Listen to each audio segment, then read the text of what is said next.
It was another day of bloodshed in Gaza, even as the White House talks up progress. President Trump is crediting the U.S. strikes on Iran for nudging Hamas towards a ceasefire. But on the ground, the violence hasn't let up.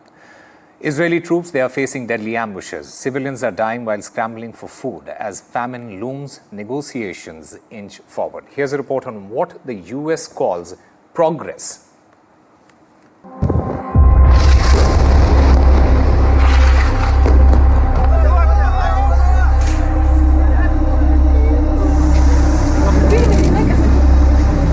Another bloody day in Gaza.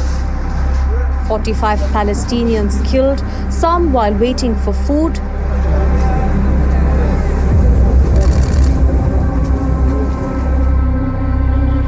Seven Israeli soldiers dead in a Hamas ambush. But President Trump says, I think because of this attack that we made, I think we're going to have some very good news. Trump is crediting recent American strikes on Iranian nuclear sites for pushing Hamas closer to a deal. The president's Middle East Steve Witkoff is hopeful of a breakthrough soon. I was talking to Steve Witkoff, who, by the way, is terrific. He's really very knowledgeable. But he did tell me that Gaza is very close.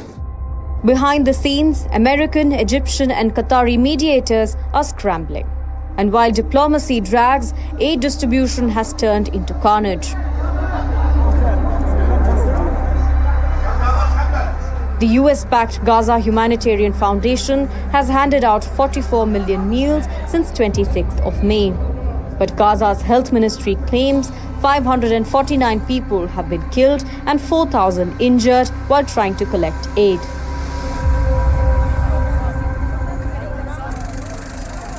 While Hamas's civil defense agency says Israeli forces opened fire on crowds near a GHF food distribution point in central Gaza, killing 6 people, Israel says it has no knowledge of casualties in those areas. The GHF has dismissed the claims as false.